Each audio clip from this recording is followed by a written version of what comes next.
Edit, No. edit that. Make sure you exclude me from this segment here. That was all Bob's doing.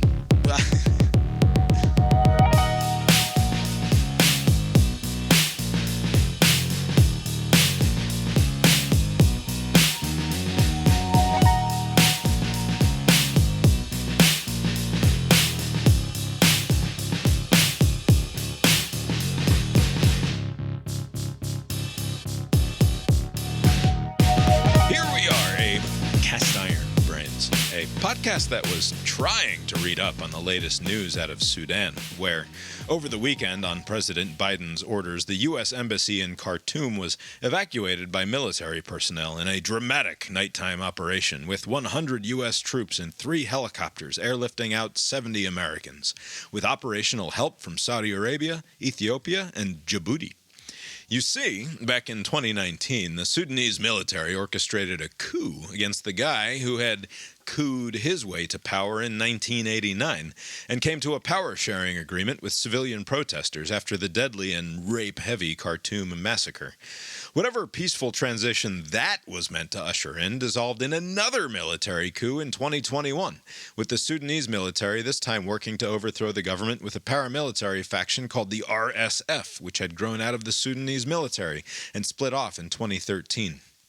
Now, in 2023, those two groups, the Sudanese military and the rival RSF, have been unable to come to a power-sharing agreement, and the East African country appears to be on the brink of civil war. Hundreds of innocent civilians have already paid with their lives, and much more violence is expected in the weeks and months ahead. The Biden administration has told the 16,000 private U.S. citizens estimated to still be in Sudan to, get the hell on out of there? Or otherwise batten down the hatches, because there's nothing the administration can do for them at the moment. But the more this podcast tried to read about the situation, if this podcast is being honest, the more this podcast's eyes started to glaze over, and the mind began to wander, and the tabs, though impressively piling up to the right side of the browser, became increasingly less likely to be read. Because... Well, what I think what you need to know about from a U.S. news perspective is that we really don't give a fuck. U.S. is late imperial, and we don't know because we don't really want to know. My name is Bob, sitting across the way from my good friend and co-host. That's Abe. How you doing tonight, Abe? Doing well, Bob. Yeah. Here we are. Lori's here too. How you doing tonight, Lori? Drowning in plastic and trash, plastic and paper. That's what Lori's doing. Did you read the New York Times lead op-ed this Sunday? No. Oh, well, that was the subject matter, and we thought we might discuss that a little bit later. Was it about like hoarding plastic bags? Was it about that? Lori is drowning in plastic and trash. Tonight is Monday, April 24th, 2023. Nobody's birthday so far as I'm concerned. I'm sure it's a lot of people. Plenty of people have their. Yes. No offense, anybody out there whose birthday is today. Happy birthday to you, but nobody in our family for a pleasant change of pace. Abe, I understand you did some fun stuff this weekend. Yeah, this was kind of a last-minute weekend trip. I went out to Denver and I guess Boulder also. Lovely part of the country. They got the mountains. It's a lot of fun. Did you see Chris?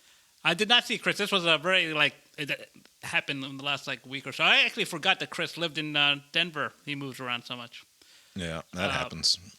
But no, it was a lot of fun. One thing I've noticed, and this is the beginning of a bunch of these random weekend trips, Montreal next month, and then some place called Aruba in July. When are you going to be in Montreal? Yeah. It's the week after Memorial Day. Okay. So whatever that week is. My brother was just in Montreal. Julia's going to be there the week after you're there, I think. No kidding. Small world. All right, boys, prepare yourselves. We're about to enter French Canada. Maybe these phones are making us all go to the same places. But one thing that I'm noticing is, I don't know how Montreal or Aruba will be, but at least the American cities, there's two parts to it. One is the unchangeable part, I guess, whatever landmark or, some sort of mountainous region or like a beach area, like those kind of things are always going to be there. Like Miami, there's always going to be a beach, and Denver, there's always going to be mountains. And then there's a part that's like you might as well be in any city. Like there were restaurants and sports bars that I was in that I could be, other than all the hockey that they're playing in Denver. It's like I could be anywhere. There's nothing. Yeah. It's all the restaurants and bars look the same. Everything just kind of is the same. Until you go outside.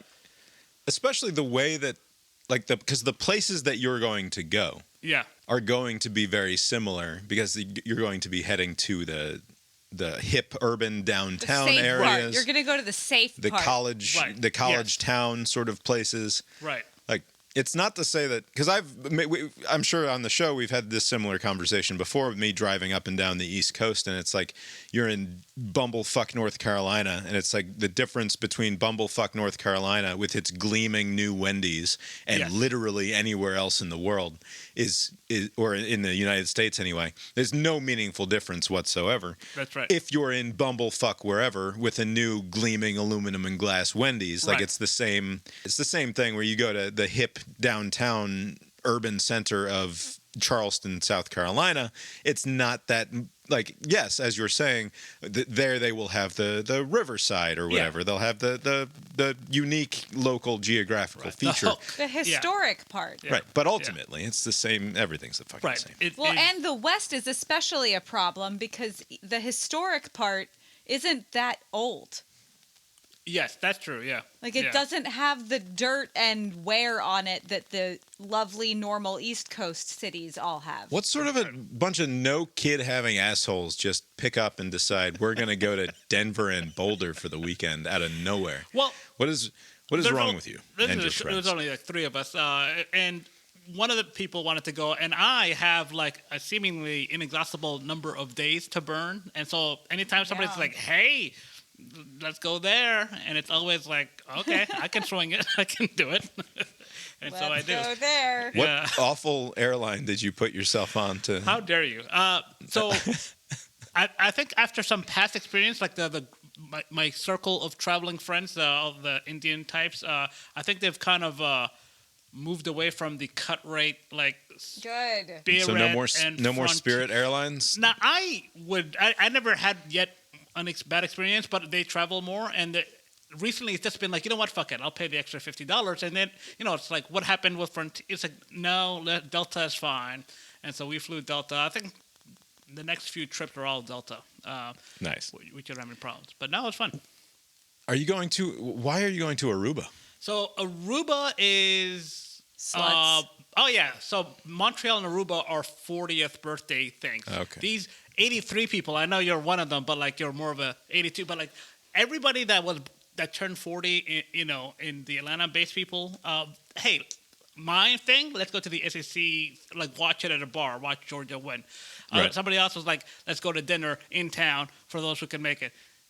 The 83 birthdays are like, let's go to the moon. It's like the most ridiculous trips are like being planned, and there's still more like in August, and too many people are turning 40 this year. But and you're already poo-pooing all future trips, but just they got a Wendy's. Let's go. What difference does it make? Actually, the one glaring difference is like, this is the same in Atlanta, I'm sure, in every other city, but everybody's hiring. Like there's now hiring signs everywhere all the time.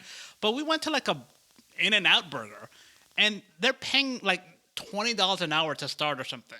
It's like ridiculous. I mean, they get their money's worth because that place is busy, but that's the one thing that I noticed that was much different. I don't know if they're giving you $20 here in Atlanta. Yeah, well, there was that stupid Twitter thread that went viral a couple weeks ago about the lady who was super mad that they were trying to hire 15-year-olds at $15 an hour to work at McDonald's or whatever.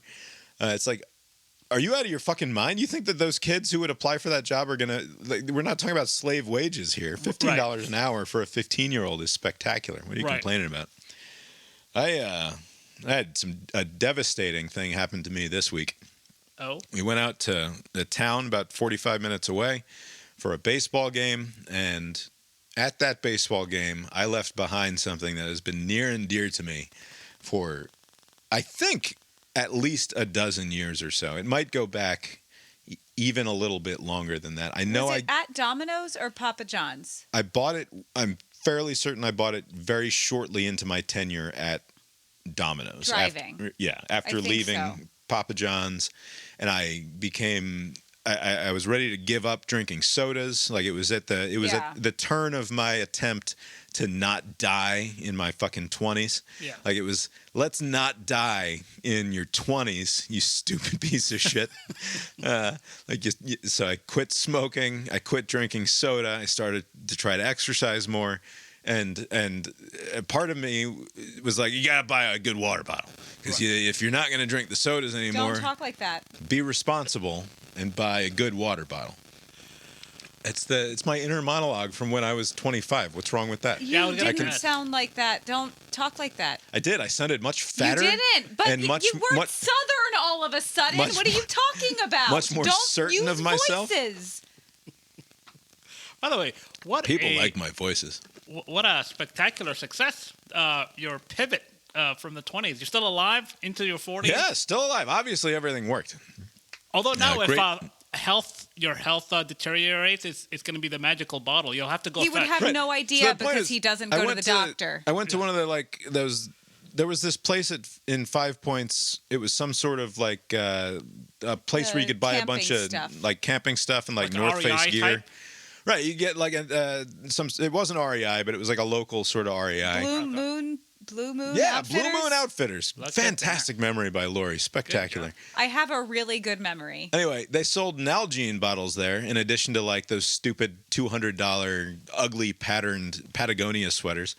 Bought an Nalgene bottle there. I stuck a Jittery Joe's orange flaming coffee cup sticker on it and had been using it basically daily since. For at least 12 years, possibly even longer than that. And I left it next to the dugout in Gordonsville, Virginia. And it was just heartbreaking. Oh, and man. it was to the point, it was already nearly 9 o'clock on the drive home from this baseball game. I was halfway home. I was like, we might just have to turn around and go search the dugout for the Nalgene bottle because I couldn't fathom my life without it. And then I remembered these assholes had padlocks on all of the entrances to this baseball field. And we had to wait for somebody to come just to let us in at 5:30 in the afternoon. So the only way that I was going to get it would be to have to scale a 12-foot fence in order to get this stupid Nalgene bottle back and probably get some fucking hick cop be wondering what the fuck I'm doing breaking into the baseball field at 9 o'clock at night. And you're trying to explain. I need my Red water bottle. Right, forgot my water bottle. So I was like, I'm from the city. Probably just leave it. You don't understand, officer. It's a very important water bottle. It's important to hydrate. You shouldn't drink so much soda. Anyway, with great excitement, I ordered a replacement Nalgene on the internet this week, and I got myself some stickers. Ah, nice. I got a little UGA sticker, and now it says Georgia on the side there too. So it looks like a fancy. Looks like I paid $45 for a fancy Georgia Nalgene, but It does instead not look like that. it does. It looks professionally applied. Not with that lime green top, it doesn't. No, I just have to replace the lime green top. That's the easy fix. It doesn't. It looks like you put stick. It doesn't look bad, but it doesn't look like you got a Georgia Nalgene bottle. Great advances in Nalgene technology, by the way. There's this silicone That's not an advance. sipper thing That's that I been saw while I was buying the thing on Amazon. And for $4, I just bought this piece of silicone, and it just sits in there, and I can just sip it. That's been a thing that exists for. Remember when I went to didn't even Europe in get 2006? I got none of my I went liquid. to Europe in 2006, all and over my Julia body. had one of those. Because though it was a Nalgene that I've been using for 15 years, I still frequently would sip from the Nalgene and just end up splashing my chest. It's just because you're dumb. Yeah, sure. There's no chance that this will last as long, right? This is what I was saying to my kids. Right. My kids were like, as I said, I've had this Nalgene for 15 years, and I had to get a new one. And Calvin's like, oh, well, if you have that one for 15 years, you'll be dead. You'll be 65 by the time you lose it. I was like, You're want to try grounded. that? You want to try that math again, asshole? He's like, oh yeah, 55. And I No said, treats for you, sir. I said to them, "You're gonna bury me with this water bottle. You're gonna, when you're at my funeral, you're gonna be slipping it in my coffin. Is how I'm not going to lose this water bottle." Hopefully, it's not the cause of your death. Like, so my dad was trying to fetch. He thought he was a spry 39, but he's really in his 50s and he's dead. Anyway, that was my big adventure in water bottles. I've long advocated for everyone to be given either a Nalgene or a stainless steel hydrating device, and that's the end of it. We just stop making new drinkware. Right. It's completely out of control. What happens when they lose it? Everybody's got one, so you just get one that somebody else lost, or you can get after 15 years, you can get a new one at that point. But I don't know. We got to do something. The plastic water bottle. Half of our cabinet is full of goddamn plastic water bottles that are meant to replace all of the other plastic in our lives, but we accumulate them at such a ludicrous rate that, like, you can't tell me that this is actually helping anything in terms of the environment. Half our house is just going to be different stainless steel and plastic hydrating devices, and then you feel bad about getting rid of them or throwing them away. Why didn't you let me then leave the Starbucks one in Denver where it belongs? Because that was a really nice one. I didn't want to just let that You don't use it, though. It's good content here off the top. You're the worst right now. The baseball drama was not just about losing Nalgene water bottles. I want to pose a scenario to you here, Abe. Are we talking about this stuff instead of boring news? I mean, we're also going to talk about boring news. What if we talk about less boring news? Real quick, let's blow through. We have to cover the Sudan. Abe, as our East African correspondent, do you have anything whatsoever to add to my rundown of what's going on in Sudan right now? No, I think you pretty much covered it. Although I will say, Sudan is like a lot of these countries where I was thinking of, like, is it hemophiliacs? Like the one they can't, their blood can't clot. Like, it seems like they try to give democracy or some semblance of it a go, and it just doesn't take. It never takes, because somebody's like, well, fuck it, I'll just shoot my way to power. Why am I going to leave it up to these bozos? And so I don't know if that's going to be fixed anytime soon. It seems like they're just going to be doing this little power grab, and everybody will be worse off for it. So I don't know if things will improve in Sudan. Is my take. That's the full CIB rundown of what's going on in Sudan. All right, back to Little League Baseball. So we're getting our asses kicked, and it's fine. Like, whatever. The kids can't play defense. It's been a rough last couple of games. We got one win this week and a couple of big losses. Totally fine. Did not get a win this week. We did. We won out in Gordonsville. Oh, I guess in Gordonsville. That was last week, though. Oh, sure, but it's Monday. Like, what is the argument here, lady? Anyway, all right, so here's the thing. When we started the season, we were under the impression that our starters had to play for 2 innings and bat twice before they could be subbed out.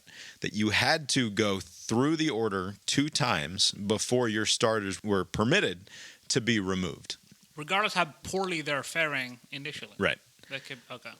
And so that was what we were operating under. The reason that we were under that impression is because that's what we were told before the first game by somebody. We don't really remember who, because this league is so poorly administered and so poorly run that we didn't have a preseason meeting going through the very bare basics of what the rules are going to be. When I asked, because I have a minor league team and I have a major league team, I was like, can I get a printout of the rules that we're going to be following this season?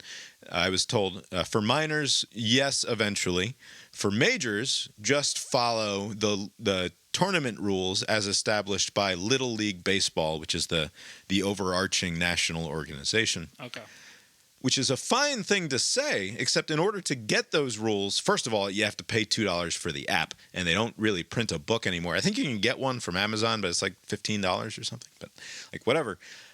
I will get the app, which I did last year, and then I went through and I read the entire rule book, which is Like famously, the baseball rule book is like an impenetrable Bible, basically, of like subsections and like notes and then like bureaucratic rulings on the note, on the rule with like a special box. It's like in 2014, the Little League World Series administrators ruled that this rule also applies to this other rule. And it's like, oh, geez. Yeah. Like the chances that I'm going to even somebody who's paid attention and watched and lived and breathed baseball for my entire life, as far back as I can remember, like having all of this stuff at my immediate command is unlikely. And so having read through the entire rule book once, I either missed it or I didn't fully absorb that it's actually 2 defensive innings and 1 at bat, and then the person can be subbed.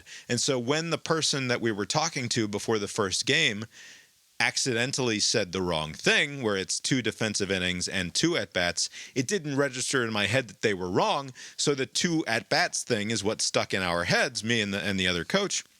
It's like, okay, fine. So that's what we have to deal with. And what you realize is that in a game that you're getting your ass kicked, where they're cycling through the lineup a bunch and your team is just making outs, it takes 4 innings or 6 innings to cycle through the entire lineup twice, right? Because there's 9 players. If you just make 3 straight outs, then that's only 3 players. So it's 3 innings to get all the way through the lineup one time. And so by the time that you can actually substitute anyone in the rule book in our heads, the game is practically over, right? Right. So that was what we were operating under. And these kids weren't getting nearly as much playing time, the ones who start the game on the bench, as we wanted them to, because we thought we were doing the right thing and following the rules and making sure that we got through the lineup twice.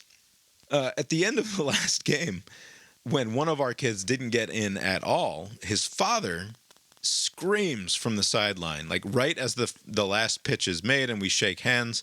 He's like, so-and-so, get your stuff. And the whole stadium can hear him, right? Because he wasn't going to allow his kid to be around the team any longer, like for the post-game breakdown where we talk to each other and we go, you talk about what happened during the game or whatever. Right. And then after we go through all that process, he walks up to the other coach and he just lays into him about playing time and about how you're not even following the rules. Because I talked to the guy and the guy said it's twice through the batting order and only 1 at bat. And it's like, just the guy is just standing there yelling in his face. Right. It's very uncomfortable. Yeah, I can imagine. Yeah. And it's like ultimately the guy was right on the rule book, but like we didn't know that, and so we feel terrible. And like there's like official complaints. The same kid's mother sent a lengthy email. Some other kid's mother also sent an email. About and the like same everybody's issue. Similar right, issue. The not same enough exact time. issue. Okay. And the implication in the written communication that was also delivered to the league is like these kids are being singled out to not play for who knows what reason. Right. And it was left open as a who knows what reason kind of situation. The problem is that the young men... The reason is that they're black, Abe. ...in question happen to be... Unfortunate turn of events. Right. So, like, on top of everything else... This was not made, like, to be absolutely clear, this was not an explicit accusation of racial bias. Right. But undeniably, in the subtext of the entire thing, there's that going on, right?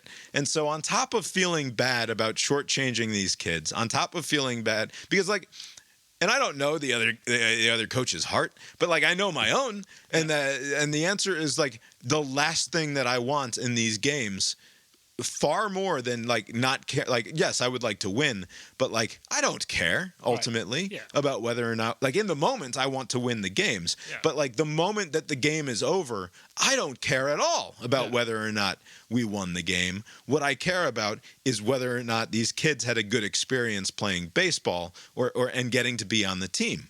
It also has to be said that the vibe of the whole organization, from my experience, has been very much a bunch of dudes just wanting kids to like baseball.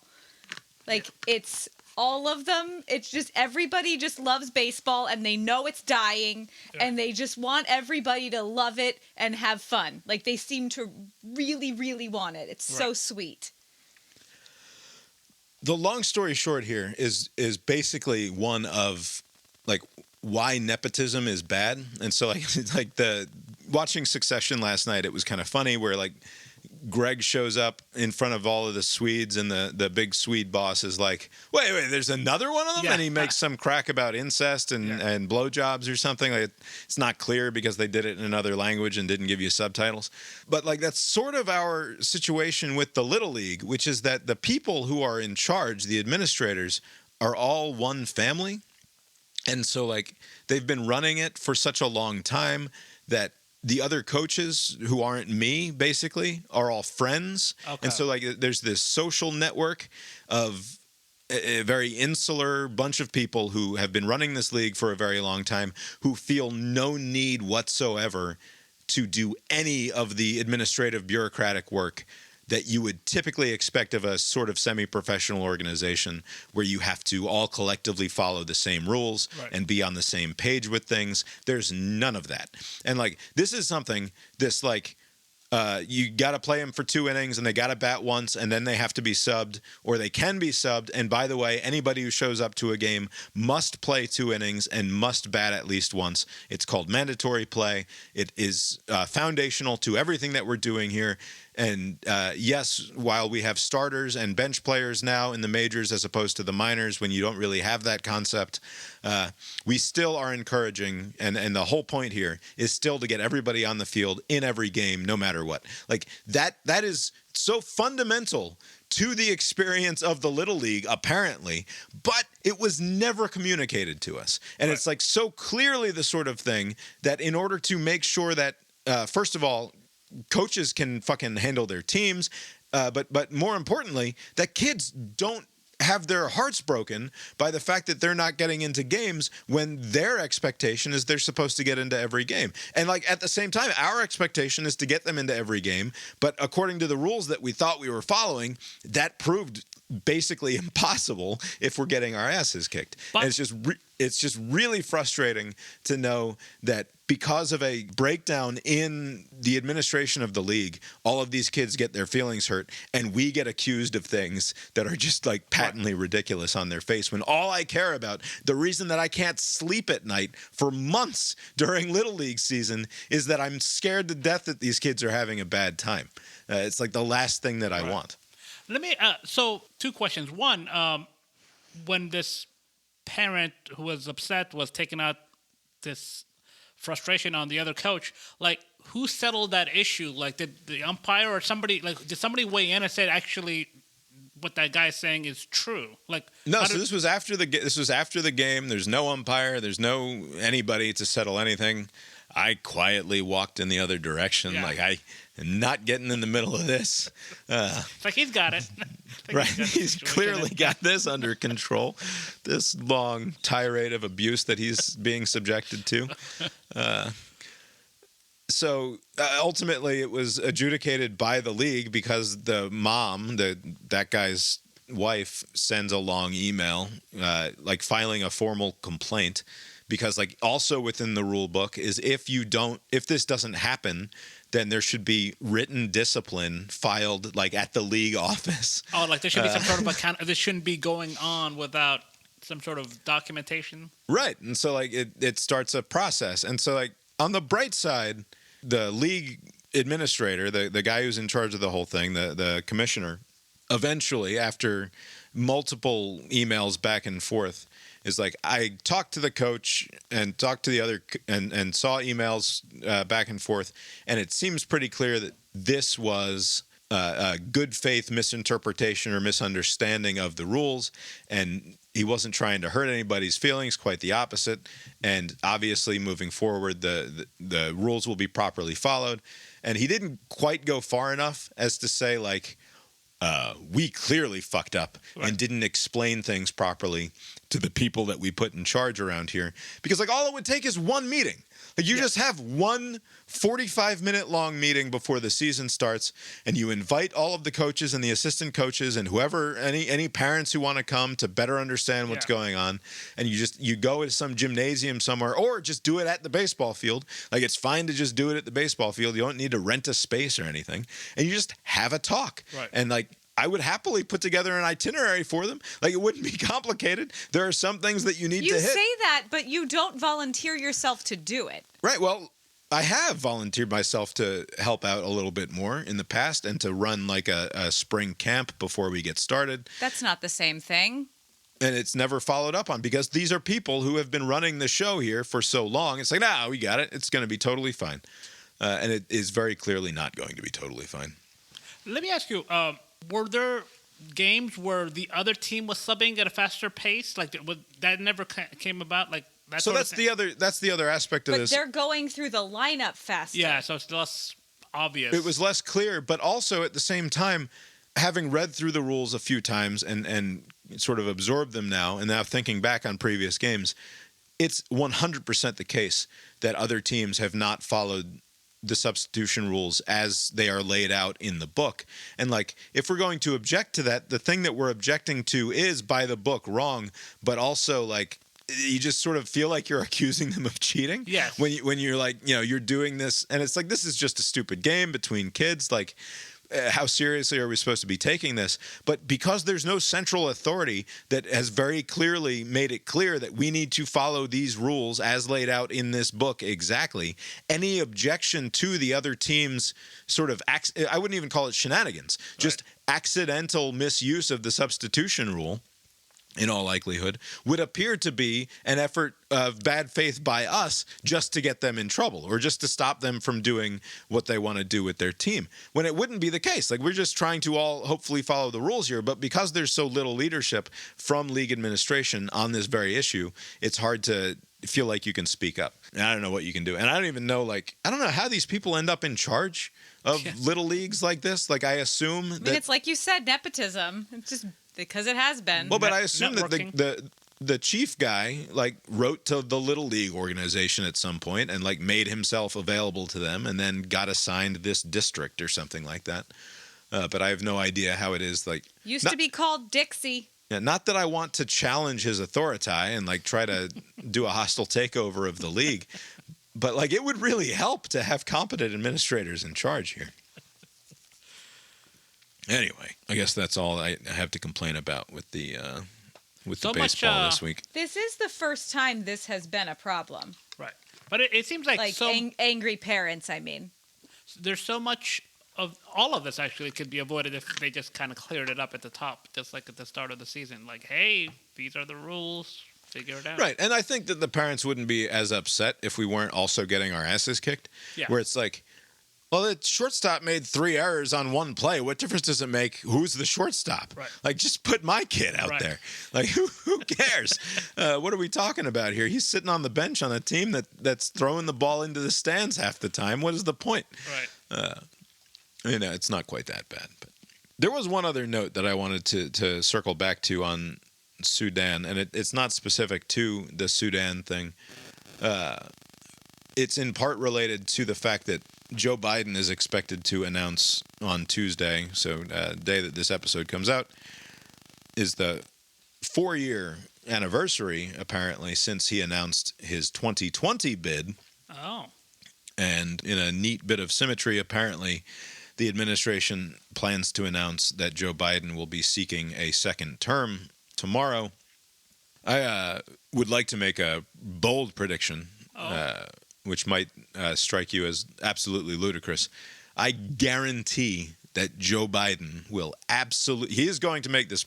He's going to announce. Probably like a video package, right? It'll be one of those. There's going to be a video package. There's going to be a little speech. There's going to be this whole big thing. He's going to say, I'm going to continue fighting the MAGA creeps and weirdos out there, and we're going to keep doing what we're doing. Joe Biden will not be on the ballot in 2024. And because he's too fucking old. He's just too old. On that point, he cannot be left alone with anyone. There's always now a member of his immediate family on his arm, showing him where to walk next and making sure he's not saying anything funny. There was the thing with the Easter Bunny last year where, like, the Easter Bunny was clearly some agent of the administration whose job it was to corral the president away from the press, even at an event as friendly as can be possibly imagined. Yeah, it's a family gathering. It's not like a big. He doesn't give thing. Interviews. Yeah. He doesn't do real press conferences. He has extremely limited availability. Apparently, as limited as, oddly enough, you have to go all the way back to Ronald Reagan's second term to find somebody with less availability to the press, which checks out for somebody who might be teetering towards a less than fully mentally competent individual. Right. There's no way that this guy, who has to be escorted around by his wife or by his son at this point, is going to be the nominee for the Democrats in 2024. I don't believe it. He will have, and I think I said something along these lines in the prediction show back in January. I didn't go back and check, but I'm doubling down on that now. If I said it then, or maybe if I didn't, I'm saying it now. Before we get to the first primaries, he will have dropped out, and I see no way. In January, was there some idea as to, like, because right now as we see things, like, unless something drastically changes, Biden is going to come out of the Democratic side, Trump is going to come out of the Republican side, and it'll just be a rematch of 2020. Because on the Republican side, there's a little more. There's something there with, like somebody else, right? On the Biden side, Kennedy's kid is going to come and do something? Like, there's no obstacle in his way. Yeah, Robert fucking Kennedy Jr. wants to be a president on the strength of, like, a Steve Bannon endorsement and the anti-vax crowd. Right.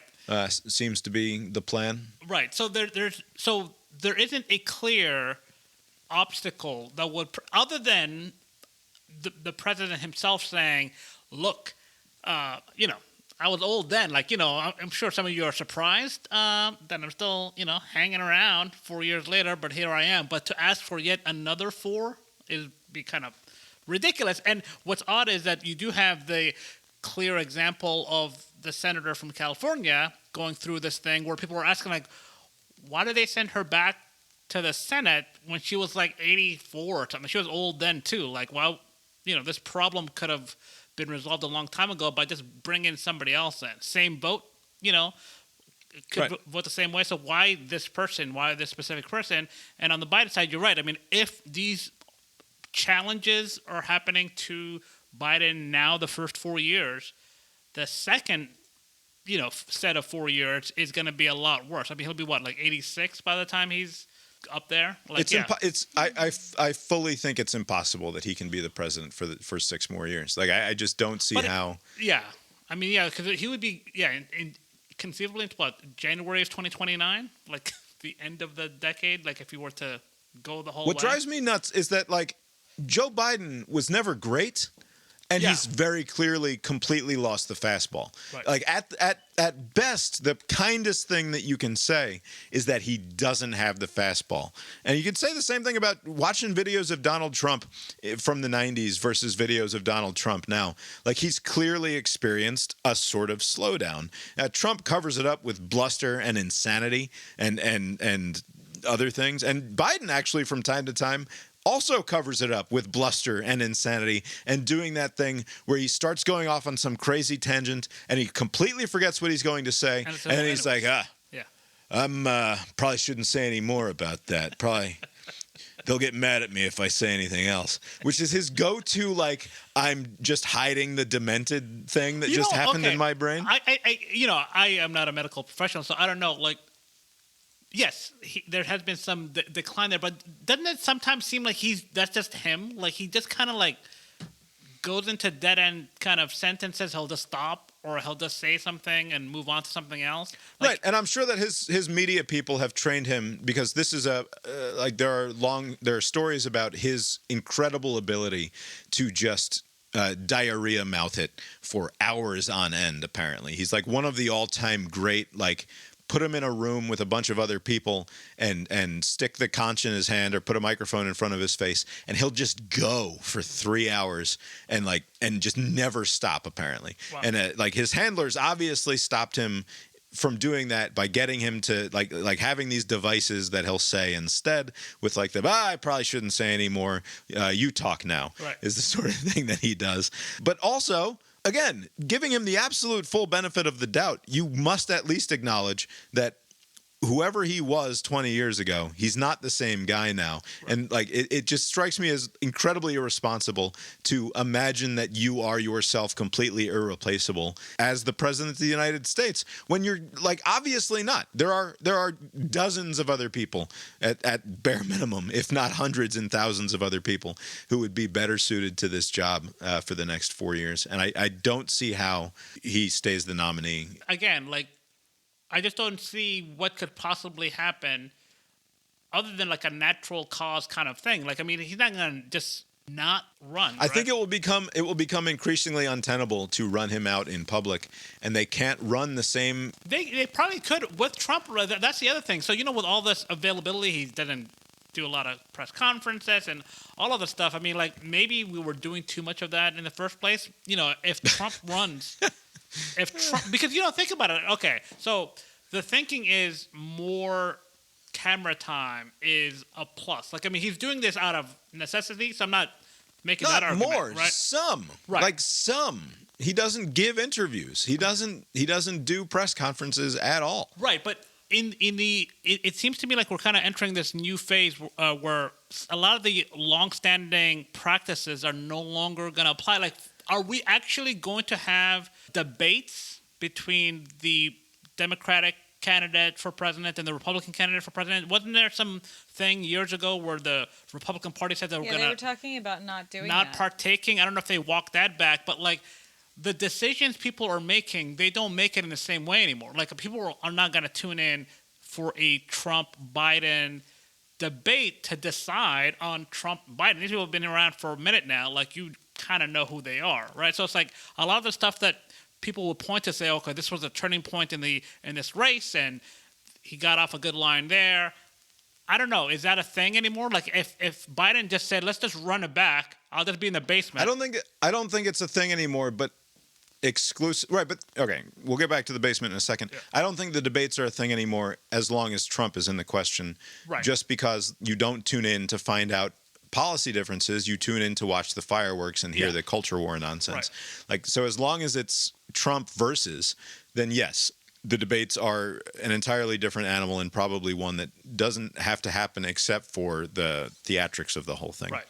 As far as running the same playbook that they ran in 2019 and 2020 with Biden, how do you justify keeping him away from the press and from public availability the way that they ran him out of the basement and just did the occasional teleconference rally and video rallies and had that incredibly mediated experience between him and the press? I don't know how you justify it when there's not a global pandemic going on.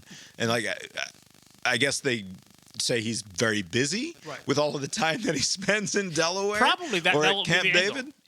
Yeah. And also the thing, the likely argument will be the issues facing us are whatever. They want to take away access to abortion, and I don't. So what do I need to be out there for? What are we talking about? I got to eat some stupid thing at the Iowa fair?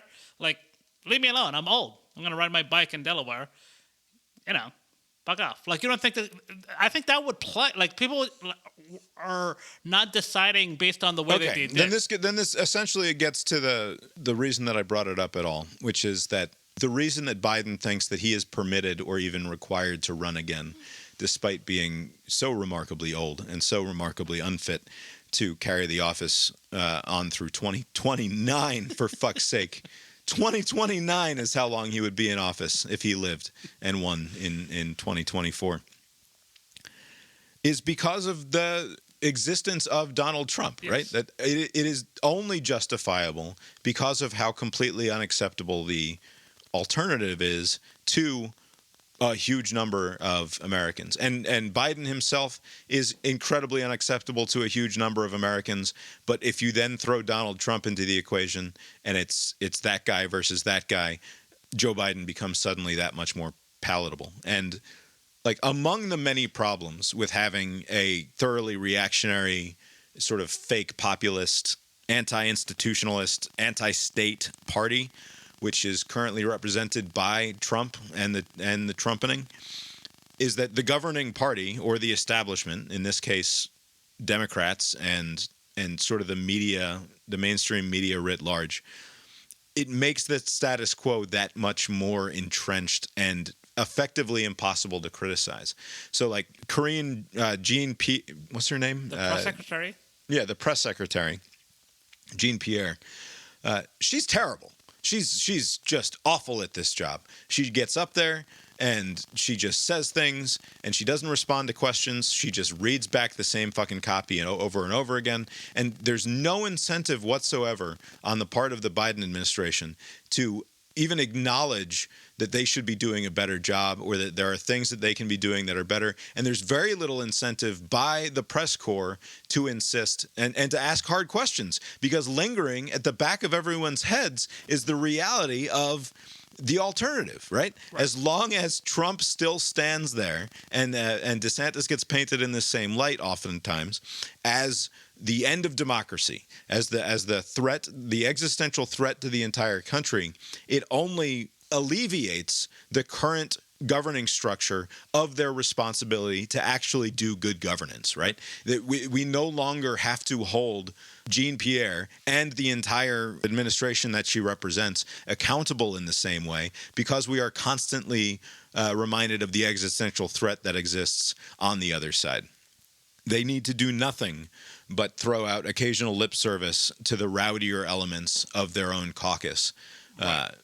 Or of their base, to maintain the elevated status as the existential necessity as an alternative. Now, this is not how things work, but, NBC, I think, and some other, maybe Wall Street, so there was a poll that came out over the weekend, and it had, like, some ridiculous numbers which track with what, I've been reading, which is that I think 70% of the people who they polled do not want Joe Biden to run again. Right, and I think it was like 60% for Trump. All of the numbers, like for a president going into, we're still some ways away, but we're turning the corner into the 2024 presidential election. You want your poll numbers to be, your approval rating to be, at least, not underwater. You want it to be in the plus, but Biden's numbers underwater, like by 10 points. Right, not a good sign. Should they run being 70-30, do not run again? Like, no. Chuck Todd said that if you go into the peripherals or whatever and you add everything together, it's something like 95% of Americans don't want the rematch. Right. They said about 5% that they can think of, and I guess they just want to see a train wreck. 5% of the respondents wanted this rematch that we're kind of heading towards. And so, like, if you were to do, like, again, the system doesn't work this way, but, like, a grand bargain, like, you stand down your old geezer and we'll stand down ours, like, no Trump and no Biden, and open the field, that could kind of inject some juice into the race. But that's not how it works, Trump can choose for himself, and the president can also do the same, and they're both deciding to, like, I kind of like this, being taken everywhere, it's a nice life, I'm sure, and assuming it didn't get into your head. But barring that possibility, I don't know what other avenue there is for, other than just to constantly encourage, like, hey, don't run. But, like, with Biden, like, all the numbers, they're not a positive number when it's just Biden. But when you put him next to an actual candidate like a Trump, he's like a couple of points higher than them. Like, and it's like a consistent thing. Like, well, yeah, if it's between these two, then yes. But under no other circumstances am I happy with the choice. And maybe Biden's like, that's good enough for me. Like, you don't expect much out of me. Right, but this isn't about you, Joe. Yeah. I'm sorry, but like we must consider the fact that like there are more important things here than your personal ability to defeat Donald Trump. Like, you can't tell me, like, and granted, I am also firmly of the belief that Kamala Harris cannot beat So that's the other problem, right? Because if you cannot beat Donald Trump. But that can't be the only solution. He doesn't get to coronate his successor. No, He I know, doesn't get but- to choose who the next person is. It sounds ridiculous to say it coming out of my mouth. For the good of the country, the president of the United States should abdicate and say, I'm not going to do this yeah, this in won't 2024. Run, you won't run for re-election, right? He could just finish out the term, which is, by the way, almost 2 years to go. It's not like it's like January of 2025 is when this current term ends, right? So there's still almost 2 years. The problem is that announcing that he's not going to be the candidate in 2024 effectively ends his presidency. The problem with that statement is that it doesn't fucking matter anyway, because he's got a Republican-led House, right, and the that's presidency is effectively over regardless. And I would argue that he would be effectively a lame duck, or arguably a lame duck, who's not going to run in 2024, would be freed up to actually deal with Kevin McCarthy-led House on issues like the debt ceiling a little bit easier, right? He has no concerns about he can even say publicly, in the rare instances that he would talk to the press, he could say, I have no interest in scoring any political points here against Kevin McCarthy and the Republicans. I'm not even running for president next time around. Right. I just want to make sure that we don't tank the United States economy over some silly fight over money that we've already agreed to spend, right? Like, I have no political dog in this fight any longer. I just want what's best for the country. That's actually, to me, that's powerfully motivating and a way to win the political moment and force your opponent's hands in that sort of situation. I don't think the problem is at that level. You're right.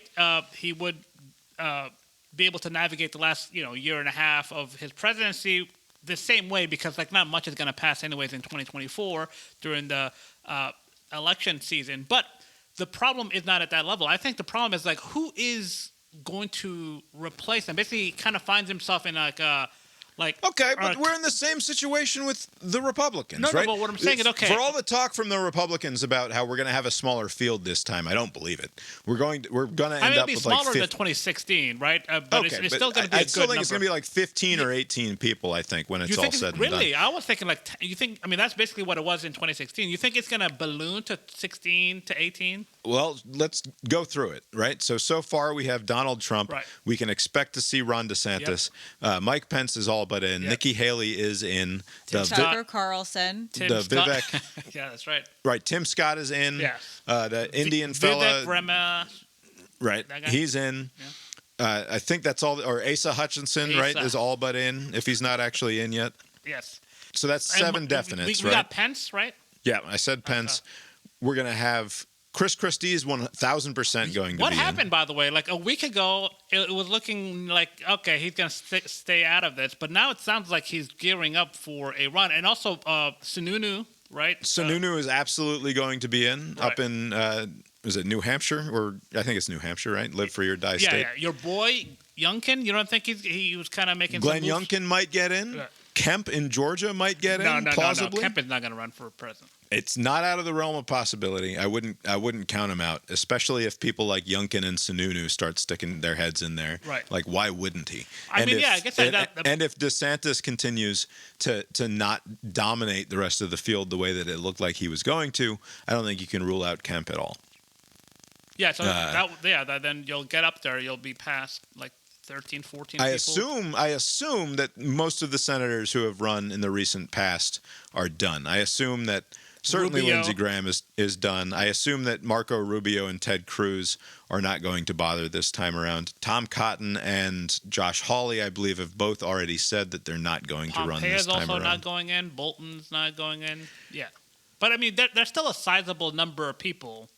Right, but that's just 11 with just the people that we named who I think are definitely in, and that doesn't account for another half a dozen people who plausibly could throw their hat in the ring at some point in the next few months. Right. So yeah, I do think it's going to balloon, and I do think it's going to be a rather big field eventually, and there's no problem with that. But that's what there's not it is. a problem when you're There's a big problem. You're the party out of power, right? Like you're giving up the incumbency advantage that exists with any at every level, right? You won't have an incumbent. Your number two is basically going to be what? She's going to run against like her own administration. The incumbency advantage is built in because you're going against Donald Trump. So it doesn't like whatever. No, you think that's all there is? There's also like, well, he's already there. Like, I don't know. Like, you don't think there's that advantage where people are just like, I think like Kemp in Georgia here, one of the advantages was that not as bad as, I thought it would be. Like, so it's like, whatever. Like, you don't think there's an advantage in that regard also? It's not just that you're going up against Trump. And also, but which of the potential Democratic nominees is going to run as a disruptor? And the answer is basically none of them. Right. They will all end up running as I am the correct answer in terms of defeating Donald Trump, because that is the only thing that matters now in American politics. But remember in 2020, it was a bunch of candidates on the Democratic side getting votes. Like, Biden was coming like 4th or 5th in Iowa and New Hampshire, and it wasn't until South Carolina put him over the top, and then there was this coalescing, right, during the March, I think like right before the pandemic started, where a lot of the centrist, middle of the ground candidates got out. Buttigieg kind of led the way there in terms of... Yeah. Right. All of these people got out of the way to kind of direct their energy toward one of them, like Biden. And so, like, if the advantage that a Biden candidacy has is that it's a known person, they're already there, right? If you take those two out, now you're actually in a worse position because, like, now what's the argument? Like, put me back in? Like, who is going to be taking over? Like, if it's not Kamala, like, I don't know. Bernie. They have to sell themselves. You're absolutely right. It's a process the way it is meant to be, which is a process of selling yourself to the American people and hopefully selling a positive vision of a policy-focused administration that escapes Trump's gravity, which is obviously a wishful thinking nonsense. But I don't know. To me, it just keeps coming back down to this idea that there's no way that Joe Biden can be the president until 2029, and it's irresponsible to continue to put him up there. And would it be irresponsible? I mean, like, I don't know. Like, even if he were, like, going to do some sort of resign, like, due to health in, like, 2016 or something, like, I don't think there's any good scenario, right? Basically, you have to kind of see it through the whole way, which is asking a lot. Like, again, it's, like, almost 6 years of this. And so, I don't know. It doesn't look very good. Yeah. And again, it gets back to the point that I was trying to make earlier, which is that as long as Donald Trump exists as this alternative, that becomes something that paralyzes the whole country, because we don't expect anything out of a Biden administration besides not being a Donald Trump administration. And until Trump dies, it's just sort of the situation that we're living in. Quickly, we can talk about maybe this article in Reason that I sent you earlier today, which chronicles the travails of a student at UVA a couple of years ago named Morgan Bettinger, who was accused on social media of telling protesters that they would make good speed bumps. She apparently happened upon a protest shortly after the events of 2020 here in town. What? You mean the George Floyd incident in Minnesota? I mean, it was like a nationwide thing. Okay, got it. Oh, sorry. The event's not here. Yeah. It was after 2017. Yeah. After so 2017. it's everything after 2017. Right. After Unite the Right. And she is driving through town and comes across some protest where there's a street shut down in downtown Charlottesville. She's on her way home from work. She drives around a dump truck, which was blocking her way, not realizing that the dump truck was there to specifically close down the street. Not well enough, apparently. Right, apparently not well enough. She was able to drive around it and realizes, like, as she gets around the dump truck, that, that was a roadblock, and now she's sort of caught between this group of protesters, some of whom are just, like, laying down in the street or sitting in the street in their protesty sort of way, and some of whom are milling about. She gets out of her car to have a conversation with the driver of the dump truck who's like calling down to her like, hey, you're not supposed to be down there with the car. That's why I'm here. And she says to the dump truck driver, she says, it's a good thing you were here because otherwise all of these kids who are laying on the street would have just been speed bumps, like sort of in an awkward, jokey fashion, apparently. At least this is her version of events. Yeah. This is what Some people don't come across right. Yeah. And she then proceeds to get back into her car, and apparently someone overheard her say the words speed bump or something along those lines, and people start to gather around her car, and they start shouting at her like, she's a Karen, get the Karen, or something along those lines, and they're like pounding on her door, so she's the one who ends up calling the police as she's trying to get out of there, and eventually the police come. She gives a statement to the police about what happened. She doesn't think anything's going to come of this. She just goes home. And goes to lay down after her very stressful few moments there in downtown. Right. Only to be awoken a few hours later after a nap from a friend who was texting her to find out if she was okay because some student who was at this protest had managed to identify her on social media and had blown up her whole world in the ensuing hours, calling her a racist who wanted to treat all of the protests as fucking speed bumps. This ends up going through the entire like UVA student disciplinary process, one of these goofy fucking like student run speech courts, basically. What seems to have been a sort of bogus kangaroo court situation where her prosecutor was the girl who had gone viral accusing her of being a racist. And the ruling of this student court finds her guilty. And she's sentenced to 50 hours of community service and like sort of like a re-education camp sort of. And oddly enough, sort of acknowledges the fact that she probably didn't say the thing in the way that it was taken or the way that it ended up going viral. But it expected her to be fully cognizant of the social and political atmosphere. And so that uttering the words speed bump created an atmosphere of unsafety for her fellow students and that she should have known better, right?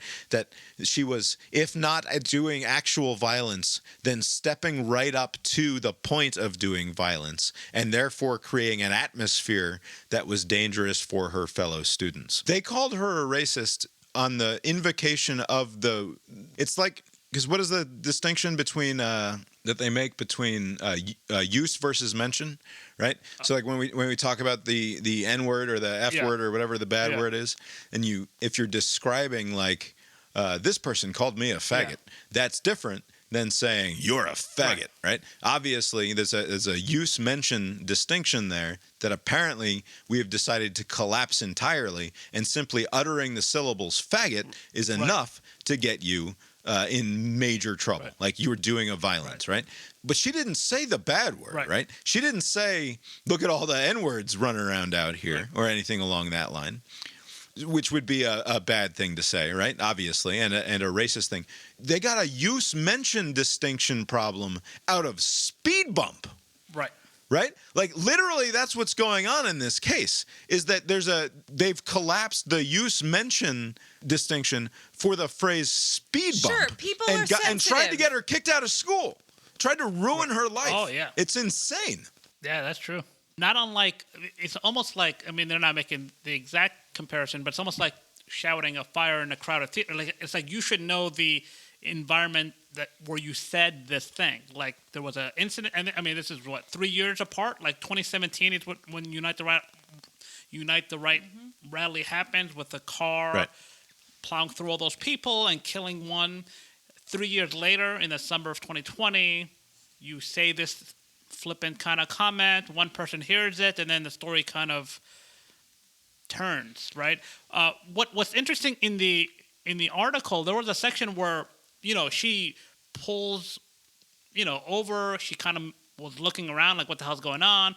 And the way the article apparently takes a picture, like she's doing some just sightseeing. Kind of milling about. But what's interesting is that the group of people where she was kind of walking around, and at some point you would think she's part of it, right? I mean, how can you distinguish her from the whole others, right? But for whatever reason, people kind of singled her out like she's some other. Like, you're not an ally, you're not part of this thing, and so like any sort of like whisper of anything negative will turn into something more, like the Karen accusation, all of these things, and people crowding around her car, when she realized, let me get out of here. People were crowding on the car, and despite how the article presents it, I can't imagine that they were crowding around the car so they can lead her back to safety. Like, they were kind of like trying to accuse her of saying the thing that they heard secondhand. Right. So it's fucking, like, it's this close to get the witch. Right. Yeah. Like, yeah. So it's like, I never understood when people, in the article again, they referenced this student article or a student group, and they're saying basically based on eyewitness testimony, I guess, that they weren't doing anything like dangerous towards her, like that. That's a reference not to this Reason article, but to a student newspaper article at the time, which says that it said that they had confirmed that she wasn't in any danger or something along those lines. But like, it's also very obvious that was just them getting one of these assholes who was at the protest to be like, no, we weren't going to hurt her. Right. Why would we do that? Right. We're peaceful. Which doesn't track with any other, like, I mean, maybe this sort of thing happens whenever there's like,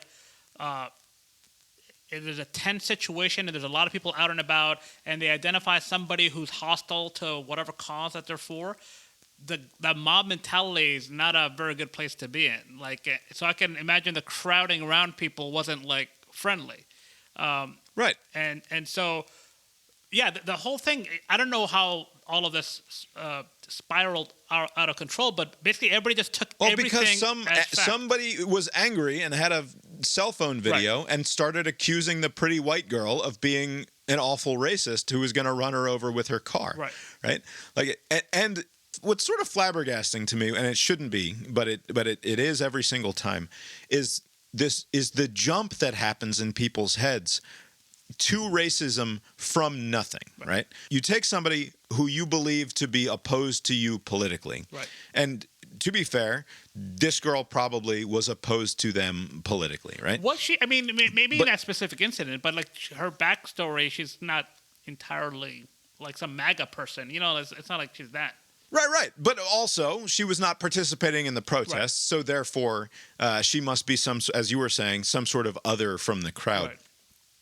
The point is that the thing that she said, even if you take it at its absolute worst, protesters make really good fucking speed bumps, is not racist. Like, by no understanding of the situation, is that a racism? Right, and it doesn't even suggest or betray any racial animus underneath whatsoever, except for the fact Except for what they're protesting. Right.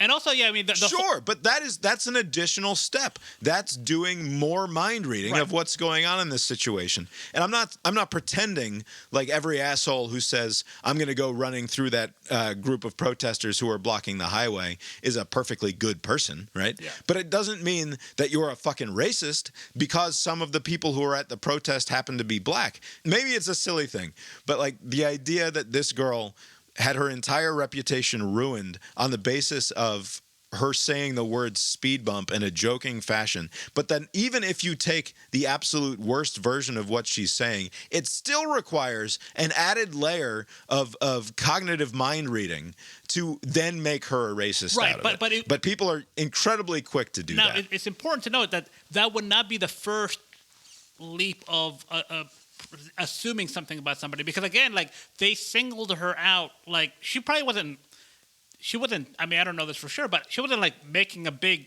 statement like, oh, you people stop protesting. Like, other than the second-hand, third-hand comment about, the speed bump thing, there wasn't anything else that would say that I'm not on your side, right? So the people who turned their attention toward her, they did a calculation even before they got to, well, you must be saying it for racial reasons. So like if you made that initial calculation in that context in 2020 where they're protesting how dispensable black people apparently are, this fits right in with that thinking that, because I mean, what is the implication? Even take away the racial component out of it for a second. What is the implication with that flippant remark that if there wasn't some sort of barrier that people, I mean, the drivers would see there are people in front of their way? Like, what would make them Well, I think the joke that she was making is that, like, if you hadn't been here, I would have just gone through this part of the street, and these people are laying on the ground, which is not a smart thing to be doing. Right, but and I might have hurt somebody. So that's a what terrible reading. I mean, it sounds like these.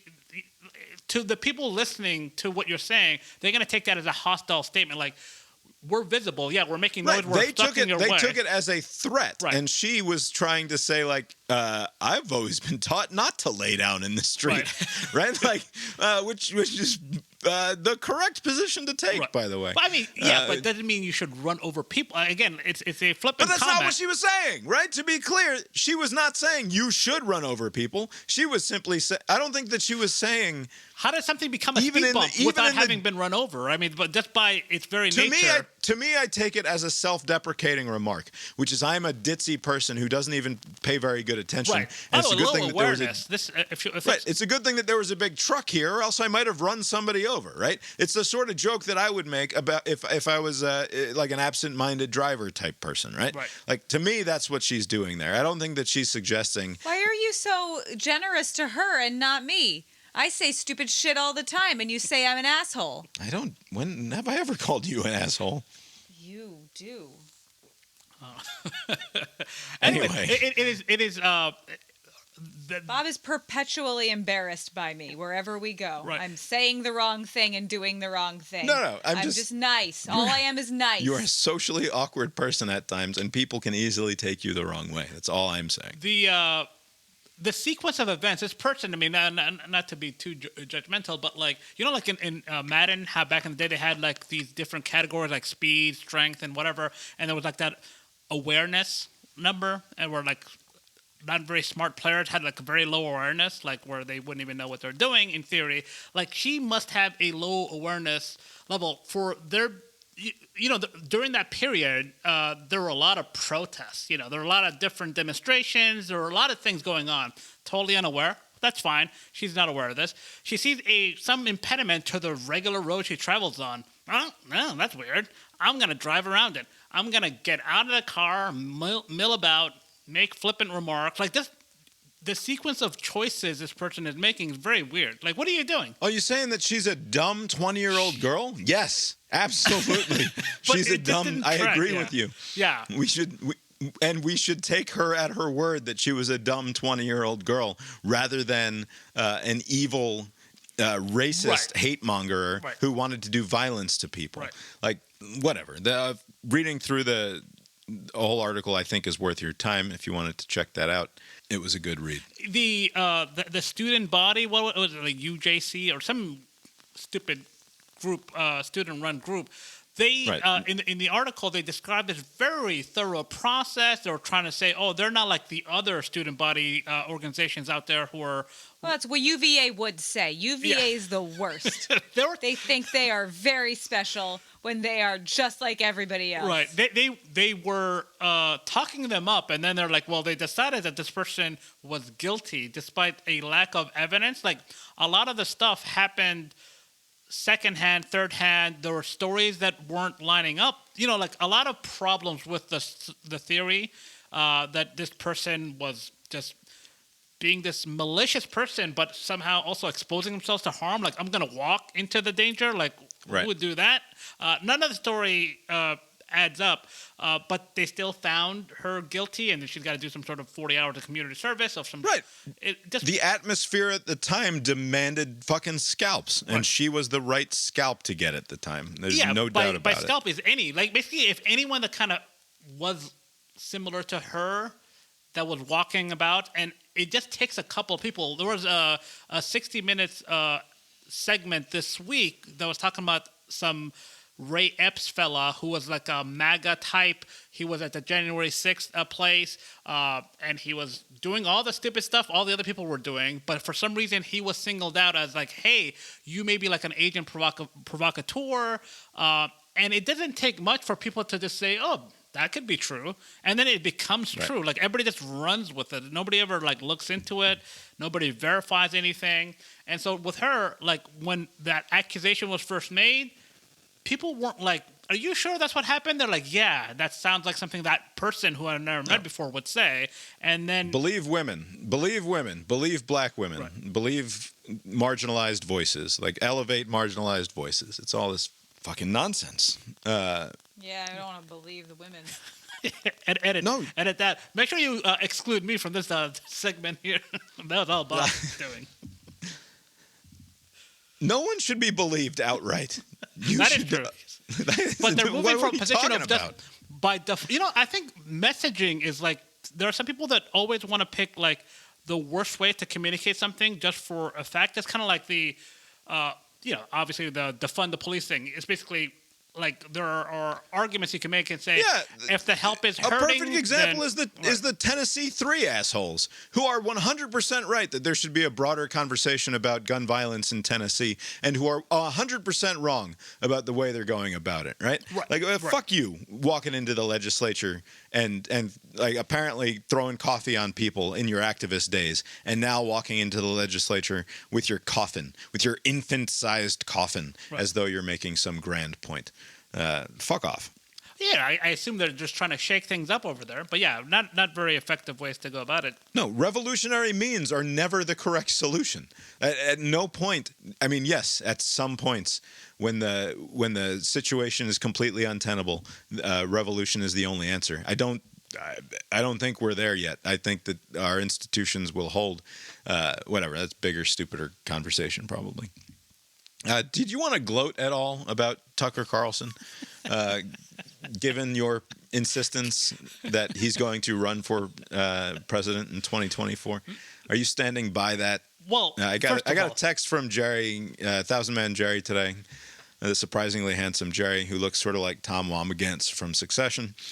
No. He looks like Aaron Eckhart. Yeah, a little bit of Aaron Eckhart. He's got big Tom Womagants vibes too, though.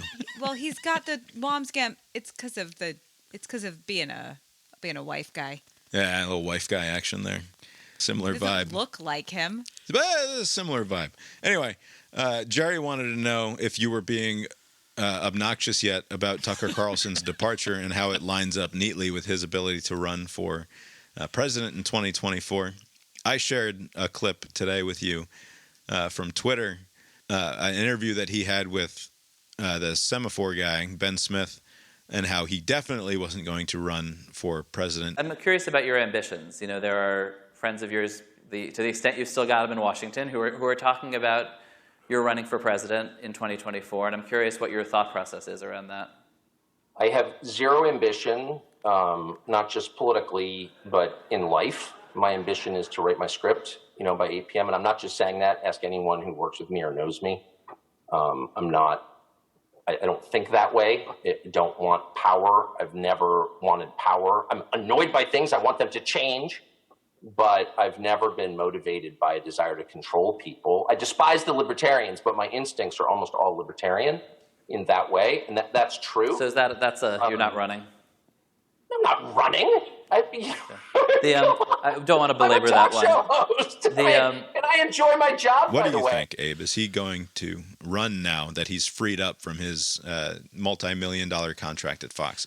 So I am wrong often enough that I can be in any positions to gloat, and also nothing has happened yet. So no, nothing has changed. I still do think that all of the stuff that he talks about, like his lane is like a populist oscillationist, which is kind of like what Trump does, but like he seems to have a good sense of like where people are with these stupid things on the right, like, and so he would be able to tap into all of those grievances because he's been doing it nightly for many years now, right? So he can identify an issue, see which way the audience will trend. Like an issue that DeSantis is having a problem with. He doesn't seem to have a very good political skills when it comes to like when it's not a friendly crowd like in Florida. Tucker would be able to fix that problem. It was a ridiculous prediction, just to be fair, because like he was doing just fine doing his little nightly show. But now that he's free, like this wasn't obviously part of the plan because like it sounded like he was just shit canned. I don't know what caused it because you could point to any other past show that he's done and find fault. So I don't know what changed now. You've already settled. Like I don't understand. There's reason to believe that it's another lawsuit that they Murdoch probably wanted him out anyway, and this is a good opportunity now with the arguably he helped cost them $800 million. Apparently, there's another lawsuit that's in the pipeline that one of the producers on his show has brought allegations of various sorts of harassment and a hostile work environment, and that's going to potentially cost them a bunch of money, and that like now is the time. I do want to posit, not that I want to compare Tucker Carlson to Obi-Wan Kenobi necessarily, but if you strike me down, I shall become more powerful than you can possibly imagine. I think that Tucker Carlson is shortly about to become much more powerful than we can possibly imagine. But what's going to happen to Fox News? And not because he's going to run for and get the nomination and become president of the United States, but because he's going to become a wildly successful independent media type in the vein of Joe Rogan and Megyn Kelly and Glenn Beck and Barry Weiss, and like all of these people who had prominent positions in the media, who, well, not Rogan so much, but who went on to create vast fucking empires for themselves, basically. And that audience that he had at Fox, which while dominated the cable news ratings every single week and peaked out at like 3.5-4 million people or something along those lines, is a fraction of what Joe Rogan brings in on his Spotify podcast. And I think that Tucker, likely free from the constraints at Fox, is going to start his own independent sort of publication and become more powerful than we had previously expected. And you think he's just gonna stay doing that, just like some? Yes, absolutely. He's gonna be a media clown, making millions of dollars a year, more than he was at Fox. I don't think he has any political ambitions whatsoever. He's always been a media guy. He'll forever be a media guy, and I think he enjoys a great deal what he's doing, having watched many hours of him on television the last few years. What's going to happen to Fox News? So Fox News is going to be just fine. Yeah. Fox News fired Bill O'Reilly. It's going to be fine, but when like Bill O'Reilly had 4 million viewers every night, and everybody gloated about Bill O'Reilly's departure from Fox, and they just made it worse with Tucker Carlson. They just stuck Tucker in there, and everything got worse. And the same thing will happen now. I don't know who it will be. Presumably, they'll give the usual bunch their chance, like the Jesse Waters. It would have to be Gutfeld, right? He always seems like either that or Waters, but I'm thinking Gutfeld will probably get it. Maybe. Gutfeld apparently is like beating all of the late night network shows, which again, with his 11 o'clock comedy hour on Fox. Right. What's interesting, you kind of mentioned earlier about like the dominance of like this show over that show and this network over the network. And it's like, okay, what is the number one show on Fox News or CNN or MSNBC? And it's like, it tops out like a 3.5 million. Like, these are the juggernauts. And Tucker Carlson was getting paid like something like in the north of 30 million a year for 3 million viewers. Yeah, I don't know about that number. I've seen that number tossed about, and it's the first time I've seen it that high, right? I've seen 10, I thought 20 he million. was down at like $8 or $10 million a year max. Maybe and with a digital, maybe he had some other, because he did that other stuff. I don't know how it balloons to 30 whatever million, but the point remains: how are these number one shows that are drawing 3 million, 4 million tops? Hey, when a $787 million fine is basically just a tax on your ability to do whatever the fuck you want, what is $30 million a year for Tucker Carlson, if that is indeed the number? Right. If that's what he deserved, that all good for him. I just don't understand how the math works. Like back in the day, shows would draw 10, 20 million viewers, and then we're getting that kind of money. It's the same math as the ESPN math, which is that like ESPN, $5 or $6 or $8 of your cable bill just goes to Disney because of ESPN, and Fox gets, I forget what the number is. It's something like $250 million a month, I think, just in cable carriage fees. I'll have to look that up. You check the show notes. If I'm right, I'll link to it. If I'm wrong, we'll pretend that this never happened. But I think it's something like $250 million a month in just cable carriage fees that they bring in before any of the advertising stuff. And they have a very lean operation. They don't spend any fucking money. They don't do investigative journalism in any meaningful way. They have a couple of like Washington correspondents. They have a White House guy. That is true, yeah. Otherwise, it's just a bunch of fucking Steve Ducey dopes hanging out in the studio in Times Square and talking in front of a camera, right? They have very limited in terms of organizational overhead. Everything else is just profit. So, like, this Tucker Carlson news comes out, and then, like, shortly after, Don Lemon gets shit canned from CNN. Right. And I was thinking, the rule of threes, there's always a third shoe to drop, something else comes about. But over the weekend, I guess the NBC Universal guy had to step down because he was having some sort of inappropriate relationship with somebody under him. And so I guess that makes three. But like a very unfortunate No, you're wrong. The three is not the NBC Universal guy. Who's the third? It's Tucker, and then it was Don Lemon, who, by the way, this probably get me in trouble and be perceived as a racist hate crime. Oh, again. I think I like Don Lemon even slightly less than I like Tucker Carlson. I think that I could have an interesting conversation with Tucker Carlson. I know for certain that I could not have an interesting conversation with Don Lemon. Your standard is much better, as flimsy as it is, than what I have, which is face. Like, that fucking guy makes that face too much. So I would side with Tucker? Lemon. Yeah, Tucker did a Lemon has face. a pretty stupid face, too. But anyway, this is beside the point. I agree. Tucker has the more punchable face. So maybe I get half of a racism back. I didn't do a full racism. Obviously, I think Tucker Carlson is more dangerous and more objectionable in totality. But I would rather sit down and have a chat with Tucker Carlson about things than Don Lemon. Anyway, the third domino to fall, these things happen in threes, is apparently there was such a thing called carpool karaoke that was not just a segment on the CBS Late Late Show. The James Corden thing? But it was a show, fucking streaming. They made a TV show out of it, and they stuck it on Apple Plus or something like that, or I don't know where they stuck it. That doesn't make sense. But I read that it was on Apple Plus. I guess CBS didn't want it. Paramount or whatever. On the Paramount Plus network. And so Apple Plus picked it up. They've canceled that. James Corden's carpool karaoke will end after like fucking 6 seasons or something. It was going on for 6 seasons? So it's just apparently. It's literally just Feels like it's been longer than that. It's just a longer version of that segment that he has on his show? Yeah, it's like a 30-minute version of the segment that he would put on his show. So like a comedian in car singing or whatever. Right. Like some version of the Jerry Seinfeld thing. Also, why did I think that he was like on the way out at the Late Late Show? Maybe he is already also done. on. Yeah, maybe that's why they're not doing this anymore. Yeah. Okay, end your show now, please. Anyway, I guess we won't talk about it. I'll save this.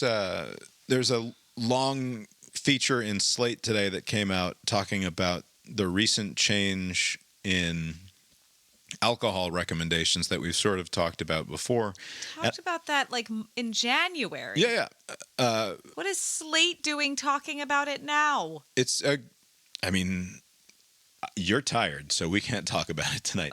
It seems just not worth talking about at all. No, it's interesting, and I'm going to tie it into an article in The Atlantic about ice cream that I read a couple of weeks ago. Does it say to eat more?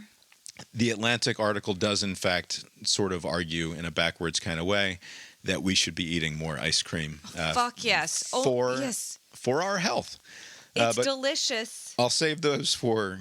I had some last night. Next week. Is there anything else in my... I ate the rest of the ice cream. Endless series of tabs here that I wanted to talk about before the end? I don't think so. So, you've been listening to Cast Iron Brains, a podcast with Bob and Abe. Find the show at brainiron.com. Fuck social media. That's my new stance. I just decided it now. Not even going to say the words. that everybody knows, Facebook and Twitter, where we are still. But fuck it. You don't have to go there. You don't already. So forget about it. Brainiron.com for a show note. You can also check out the composer of our opening and closing themes at tetramermusic.com, Tetramer music.com. That, of course, is Mark Gillig's band. Abe. Yes? Did you make it to the movies this week? Whilst gallivanting across the country on a whim. Yes, actually, before I left, I was able to catch a movie, not a very good one. Russell Crowe. I just saw Russell Crowe in the movie. I was like, oh, I haven't seen Russell Crowe in a while. Let me go watch it. It was called The Pope's Exorcist, and it's as bad as the title suggests. Yeah, it sounds bad. So when you said that you'd seen this, because we texted briefly about this, I thought in my head that I'd heard of it, but that also it was a parody. No. They're playing it this straight. is like a recurring theme with me lately with the movies, which is like I see something and it doesn't fully register, and then when I think about it again later, I'm like, that must have been a stupid Onion or SNL thing or something like that. No. So is this a straight like horror type movie or something? Like what goes on in this movie? Yeah, basically that's the gist. I mean, it's kind of based on a actual guy because they were doing that whole thing. This thing happened in such and such year. And, like, Russell Crowe just goes around like, oh, this kid is possessed, figure it out. And he does some little Christian stuff. And, I don't know, it gets sorted out. Catholic stuff, Abe. Yeah. There's no way it's mere Christian stuff. He does Catholic stuff. Catholic, Christian is the same thing. That thing, when they do the Jesus Christ cross thing. And the person, like, oh, no, I don't like this. And the whole thing is kind of silly. But have you seen The Exorcist? It's the demon inside that doesn't like it, Abe. It's not the person. Have you seen The Exorcist? Movie The Exorcist. Don't know. I may not have seen that. Oh, Is that a good one? Because this one was... you gotta put that on the list. You gotta watch The Exorcist. All right. Well, I will then. I also watched... I think I mentioned it last week that some people were recommending it. Netflix had the show called Beef. And it was kind of like this road rage thing, spirals out of control stories. It's kind of bonkers, the sequence of events, but it was entertaining. I was able to watch. It's the Asian fella from Walking Dead, right? Yes. And Ali Wong. Stop saying that. Why can't I say Asian fella or black fella or whatever fella? Why do you object so much to me? The reason is because I know what you're doing. I'm not doing anything. No, you don't know that you're doing it, but you're doing it. The racist dad in Jerry Maguire, Jerry O'Connell's character's dad, when he decided not to sign with Jerry, he said, I saw you in the lobby. You were with the black fella.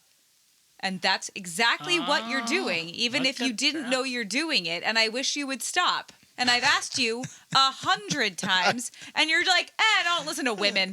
That's not what's going on here. I'm just... Bob, do not walk out into a protest or anything where you can be misconstrued, because I can imagine people piecing together past Bob and Abe show episodes. The black fella, whatever his name is.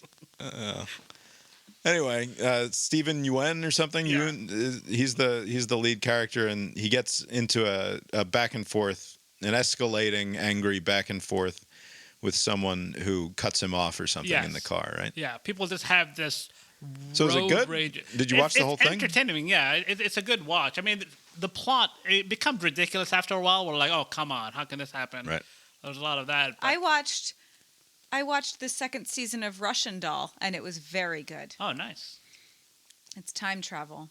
Why didn't we watch that? Because I enjoyed Russian Doll. Because you don't want to watch things with me. All you do when we watch things is complain that it's television. I mean, so why would I wait for you to watch the things I want to watch? I enjoyed Russian Doll. You're very angry with me tonight. I'm not sure why. Actually, because I have a good idea why. You don't tell me things about your life, and we have. Podcast. I don't know. Hey, what's a normal amount of plastic bags to keep? What's a normal amount of Ziploc bags to just hang on to? So listeners will recall, close, careful listeners of the show will recall. Some of them are on the floor, and some of them are in another larger bag. 2 of them in the closet. During the pandemic, our children stayed home for school for a year, and part of that involved getting from the school once a month a crate full of school items and activities that were always delivered in multiple Ziploc bags. The entire elementary school curriculum times 4 was delivered into this very room for a year in individual Ziploc bags. And that sounds ridiculous when I say it out loud. 2 years ago. But that's what happened for a full year. And they're perfectly good and still largely clean and usable. Also true. They're Ziploc usable. plastic bags. They're usable, and yet they're in the basement of my house. Probably not like food grade any longer, plastic bags. But like any longer. At no point were they food grade after they had the school supplies in them. Right. But I agree. They shouldn't be here any longer. What happened is they were stuffed there up into the top of the closet. And at some point in the last couple weeks, they burst from themselves because, of course, the best storage They're for probably oxidizing or something. A plastic bag is to stuff it into another plastic bag. And so somehow it like bloomed and it is now spread out from the top of the shelf down onto the floor of the basement. I'll clean it up. It's fine. I wish the people, and a lot of them have, I wish you guys could see how much shit is in our house. It is so much shit. It's all good, useful stuff. Okay, you guys want to come and get it? You're welcome to it. Everyone can come take all the shit from our house. As I've done before, when I have to send someone something, I often just include random weird shit from my house. Like, but when did you send someone anything? You're talking about 15 years ago. From time to time. Every time that I've sent somebody something, I've included a DVD that I no longer have any use for. Oh, there you go. Because we got the Blu-ray or whatever of it. It's a very fun game for me to just include a game. I like that game. In some packaging. Why don't you send them 5,000 plastic bags? I will also do that. We could use them as the shipping packet, the padding. Yeah. Anyway, I'm not watching. Now she's I'm not thinking waiting like me. for you. She wants to use Ziploc bags as packing material. The difference That's is brilliant. that I would fucking do it, or I would throw them away. Yes. The trash is coming tomorrow. There's no reason they shouldn't just be out in the trash can on the street. Anyway. Lori watched. Anyway, I'm not waiting for you to watch things I want to watch because all you end up doing is complaining. I liked the first season of Russian Doll. Natasha Lyonne is I'd watch very it charming. Again. I got plenty of school shit to do. You could watch it while I do school. I've seen it already. But you don't want to do that. It's baseball you don't season. actually want to watch TV. You dislike TV. You say it every time we talk about it. Gotta watch the Braves. Anyway, I also didn't go watch a movie this weekend. I guilted myself into not going to see Beau is Afraid, which is apparently thematically appropriate. This is a movie about a very anxious guy who is extremely guilt-ridden in various ways. And I was, as we talked earlier about me going to the grocery store and running into somebody undesirable. Actually, we didn't talk about it during the show, but just rest assured, listeners, we had a conversation about awkward social interactions with people you don't want to hang out with. Don't want any friends. I was at the grocery store, which is right across the street from the movie theater, and I was like, oh, that Beau is Afraid movie is out. Lori does not like Joaquin Phoenix at all. I really think he shouldn't be in movies. I love Joaquin Phoenix. Is it because of the Gladiator acting? No, it's because of every single thing I've ever seen him in. I mean, Her was okay, I guess, but it would have been better if it was someone besides him. I just really don't like him in movies. Lori loved Her, actually. That's the one where he's trying to fuck a computer, right? I haven't seen that. Yeah, he's trying to fuck the AI. Yeah, I liked it. It's just that appropriate. if he hadn't been in it, it would have been better. Right. Anyway, Joaquin Phoenix is terrific. I've never seen a movie that he was in that I didn't think he was excellent in, except probably Gladiator. So Gladiator accepted. I love Joaquin Phoenix movies. You liked him in Signs? Yeah, sure. It's fine. And like all of the other good ones, too. The Master. Fucking spectacular. The Joker movie. Awesome. He's very good. And he's fully committed. Beau is Afraid is the sort of movie that I would like to see. It was playing, and it was going to be playing at 7 o'clock, and I texted you at 6 o'clock, and you let me down. You didn't text me back. I said, Abe, should I go see this movie? And why didn't you text me? I'm your wife. because I knew that your input would be, sure, whatever, I don't care because I don't want to see that movie. But I decided ultimately that like I guilted myself into not going because I couldn't justify spending the money when we have just a literal endless stream of entertainment that we already pay for at home. So I stayed home, didn't go see Beau is Afraid. Instead, I watched the last, like I thought that I was nearly done with Return of the King. Nope. Turns out I had 2.5 hours to go in Return of the King, the 4-hour, 20-minute movie. But I watched that, and it was enjoyable. My criticism of it remains, I think, the same sort of feeling that I had watching it the first time, which is that it really should have ended like 6 times before it actually ended. Yeah.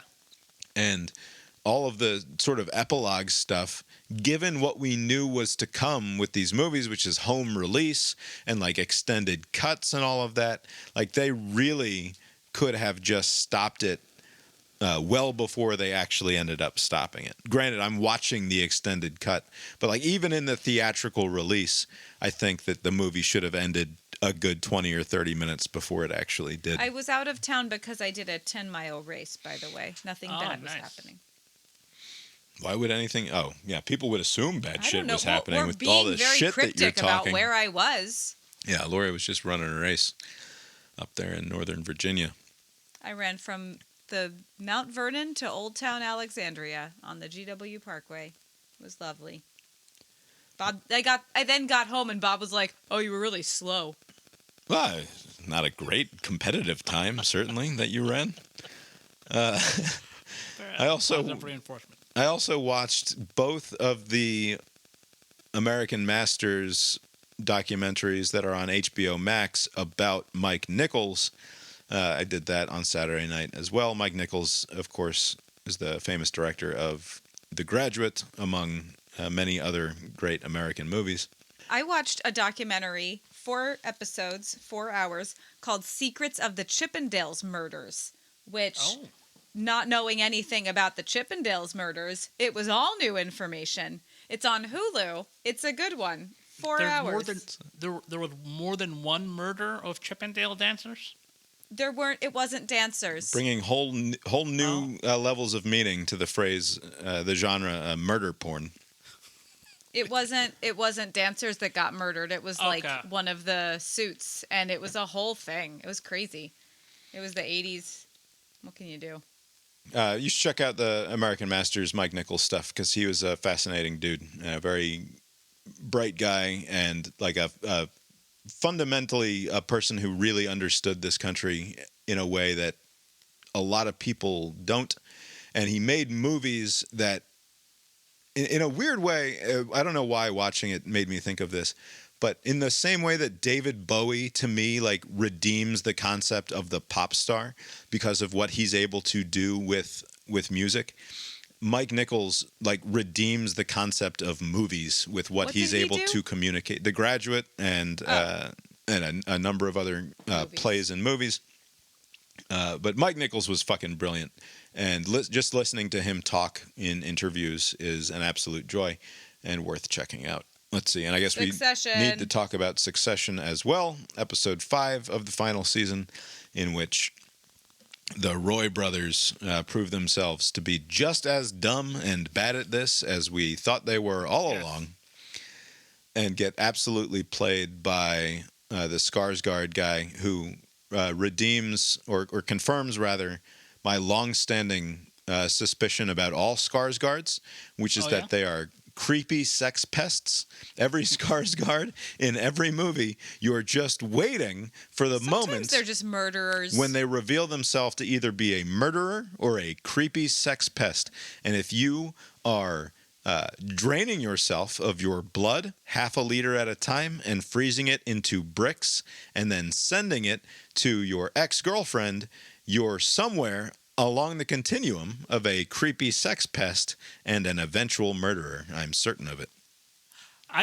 For some reason, when he was going into that with Shiv, I was like for sure thinking this is just some sort of made-up thing. Like he's just trying to gauge her reaction. I do actually think that is still a plausible theory to hold on to. I think he might have been making this up as well, but it is just as plausible to me that he's not. So Right, because the person he's sending this blood to is like his PR person also, or like right, he works the communications director at his big multinational social media firm or whatever. right. Not best practices. And she's, earlier, the only other time they showed her, or I think they showed her a couple of times, but like she didn't seem happy. Like I thought they're just kind of just jokey. Oh, you're not gonna leave this company. We treat you so well. We pay you so well. But she was kind of like, fuck this. And then Probably. he goes into that.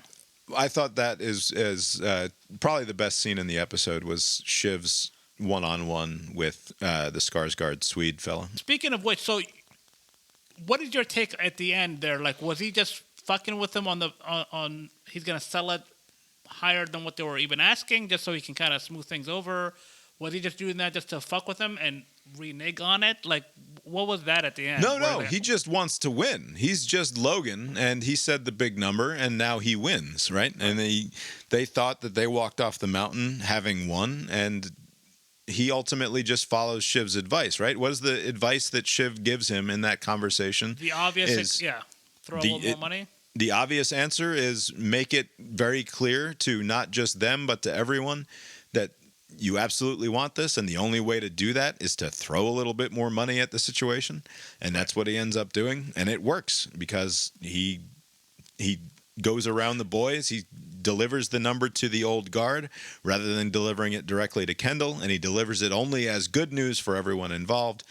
And it seems like now it would take a sort of colossal, stupid effort by Kendall or Roman or them in concert to find a way to tank this thing and not make the sale go through.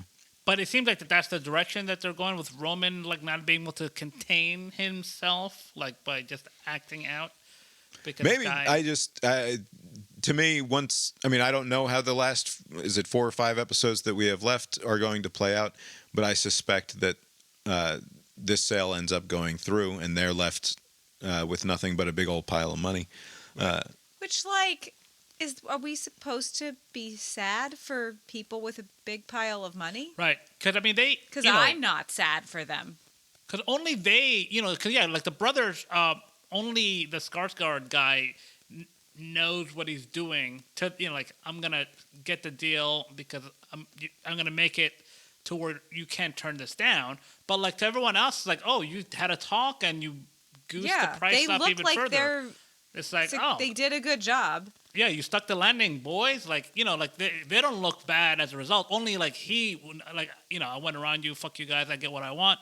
But like to everyone else, to these sort of fucking ambitious monsters, all that matters is walking out feeling like you've won, and it confirms everything that Kendall hates about himself when this guy fucking wins. Right? He knows that he's not half the man his father was in this one particular way. Right? Like Skarsgård is obviously meant to basically stand in as Logan here in this scene, and it all, like, whatever. Again, this is a show that's repeating itself because it believes that these characters are who they are and fundamentally can never change, and it's probably right about that. And I sort of enjoyed watching them come to believe in themselves briefly, only to have the rug pulled out right from under them at the moment of their greatest triumph. Of course I did. That's an enjoyable thing to watch happen to less than upstanding individuals.